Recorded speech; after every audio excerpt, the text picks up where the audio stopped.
जय श्री कृष्णा स्टूडेंट्स। आज हम करते हैं क्लास 12 के मैग्नेस चैप्टर के एग्जाम्पल नंबर 4.13। ठीक है, इस क्वेश्चन में काफी स्टूडेंटों को दिक्कत आती है, इसलिए ये कराया जा रहा है। ओके, देखते हैं, पहले इस क्वेश्चन को पढ़ते हैं। इन द सर्किट, इस सर्किट में current is to be measured, current में फाइंड करना है। इस सर्किट में हमें क्या फाइंड करना है? करंट फाइंड करना है। दिया क्या है? What is the value of current if the ammeter. देखिए इस सर्किट में क्या है, ये अमीटर है, ये रेजिस्टेंस है और ये बैटरी दी गई है। इन्होंने क्या पूछा है? What is the value of current if the ammeter सोल, यानी कि जो अमीटर इसमें दिखाई दे रहा है आपको, वो क्या किया है? Is a galvanometer with resistance Rg is equal to 60। यहां इन्होंने देखो क्या किया है, इन्होंने बोला है कि जो अमीटर इसमें दिया गया है ना, उसको मैंने गैल्वेनोमीटर बना दिया है, यानी कि गैल्वेनोमीटर कर दिया है इसकी जगह पर। उस गैल्वेनोमीटर का क्या रेजिस्टेंस है? 60 है। इतनी बात क्लियर आ गई? यानी कि जो अमीटर दिया गया है उसका रेजिस्टेंस, उसको किस में बता दिया, मतलब उससे हटा दिया और उसकी जगह पे क्या लगा दिया? गैल्वेनोमीटर लगा दिया है। यानी कि इसको हटा दिया है और इसकी जगह क्या लगा दिया है? एक गैल्वेनोमीटर लगा दिया है। इतनी बात समझ में आई? और इस गैल्वेनोमीटर का रेजिस्टेंस जो दिया गया है वो है 60 ओम। यहां तक ये पहला कर रहे हैं, देखो पहला पढ़ा, converted two is the galvanometer with resistance 60। इस गैल्वेनोमीटर जो बना दिया इसका क्या है? 60 है। यहां तक पहला खत्म, दूसरा चालू है। अच्छा, केस फर्स्ट की ही बात करते हैं, जो ये मैंने अभी किया है। केस फर्स्ट की बात करते हैं। ये सर्किट जो दिखाई दे रहा है, अगर करंट आपका यहां से पास होता है तो 3 ओम में जाएगा, उसके बाद यहां जाएगा। ये दोनों किस में है? गैल्वेनोमीटर और ये रेजिस्टेंस किस में है? ये सीरीज में लगे हुए हैं। और सीरीज का अगर टोटल रेजिस्टेंस में निकालता हूं, टोटल रेजिस्टेंस यदि मैं निकालता हूं तो क्या हो जाता है? RS is equal to R1 plus R2। तो क्या हो जाएगा?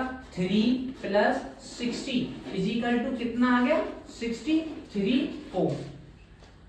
समझ में आई? यानी कि इसका इक्विवेलेंट रेजिस्टेंस क्या आ जाएगा?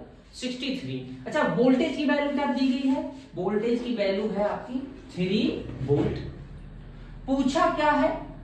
करंट।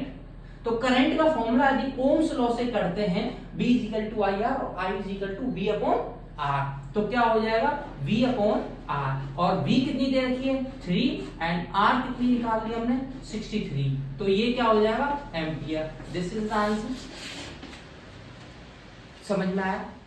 अच्छा, अब इन्होंने दूसरे केस में क्या बोला है? B, इफ गैल्वेनोमीटर, जो ये अब गैल्वेनोमीटर है, अब जो ये गैल्वेनोमीटर है कन्वर्टेड टू अमीटर, अब इसको मैं कन्वर्ट करूंगा किसमें? अमीटर में। अच्छा, ये बताओ, गैल्वेनोमीटर को हम अमीटर बना सकते हैं और वोल्टमीटर बना सकते हैं, लेकिन गैल्वेनोमीटर को अमीटर बनाने के लिए एक वायर यूज कर सकते हैं, रेजिस्टेंस यूज करते हैं उसके पैरेलल में, और वोल्टमीटर बनाने के लिए एक सीरीज में हम रेजिस्टेंस को यूज करते हैं। उस रेजिस्टेंस का नाम क्या होता है? Shunt resistance. देखो अब हमने क्या किया, बी में जी को कन्वर्ट किया है अमीटर में बाय शंट रेजिस्टेंस, आर की वैल्यू 0.02। अच्छा, इसलिए बताओ, इस गैल्वेनोमीटर को जब मैं कन्वर्ट करूंगा किसमें? अमीटर में, तो एक वायर लगा दूंगा और वो किसमें होगा? इसके पैरेलल होगा। पैरेलल हो गया कि नहीं हो गया? देखो करंट दो जगह से डिवाइड हो गया, यहां से इधर जा रहा है, यहां इसका 63 और इसका कितना दे रखा है? 0.02। समझ में आया? अब हम क्या करते हैं, हमें चाहिए क्या? करंट की वैल्यू। करंट की वैल्यू चाहिए, तो अब हमें क्या चाहिए? आर की वैल्यू निकाल लेते हैं, और वी की वैल्यू है, फिर सेम कहानी। यानी केस नंबर 2 में क्या हो रहा है? केस नंबर 2 में क्या है? एक चीज बताओ, ये दोनों पैरेलल हैं, तो पैरेलल का फॉर्मूला लगेगा, ये फॉर्मूला होता है 1/R1, R1 को मान लेते 60 प्लस 1/R2 को मान लेते 0.02।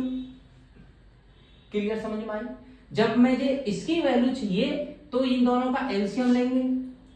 एलसीएम लेने के बाद, अच्छा एक चीज बताओ, यहाँ एक फॉर्मूला होता है, ये तुमने पढ़ा हो, 1/RT is equal to 1/R1 plus 1/R2, यही तो पढ़ा है। अच्छा, इन दोनों का एलसीएम लेते हैं हम, R1 R2, इसका भाग दिया R2 प्लस R1, इतना ही तो करते 1/RP।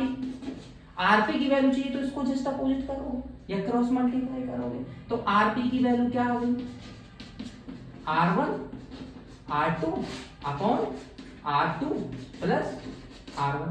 बताओ ये समझ में आई कि नहीं आई? अगर मैं यहाँ R1 और R2 का मतलब है RG एंड RS, ये बात है। अब देखो मैं R1 की जगह रख दूं 60, R2 की जगह रख दूं 0.02, तो इसका आंसर निकल आएगा। देखिए वैल्यू में यदि पुट करता हूं तो R1 की जगह मैंने रखा 60 इंटू 0.02 अपॉन 60 प्लस 0.02।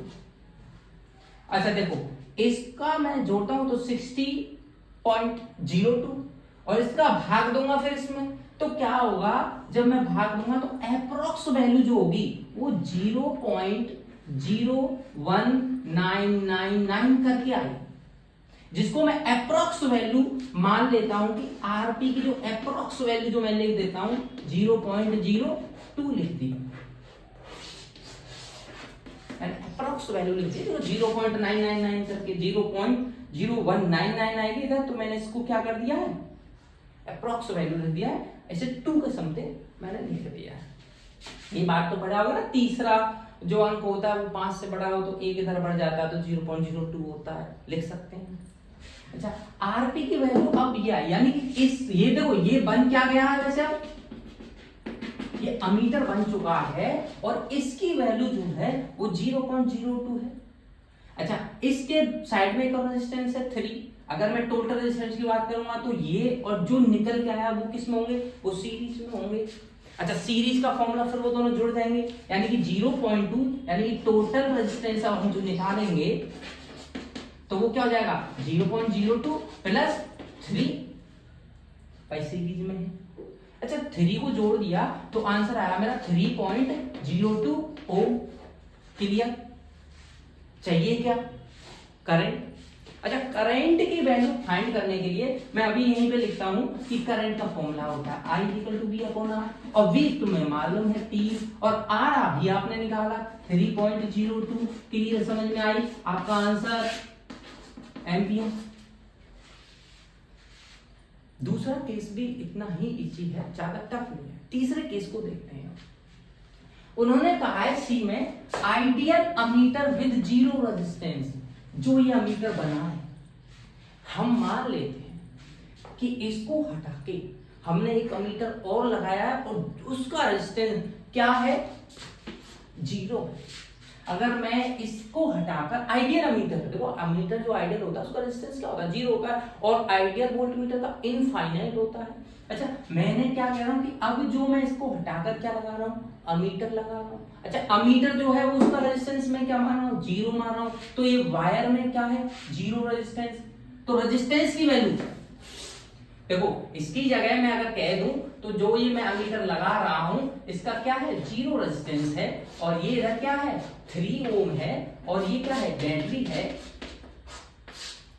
क्लियर, समझ में आ रही है? अच्छा देखो 0 रेजिस्टेंस 3, इसमें रेजिस्टेंस की वैल्यू क्या है, इसमें रेजिस्टेंस की वैल्यू है टोटल 3, वोल्टेज की वैल्यू क्या है 3, ये वोल्टेज की वैल्यू 3, आई की वैल्यू क्या निकल जाएगी V/R और 3/3 कितना है 1 एम्पियर।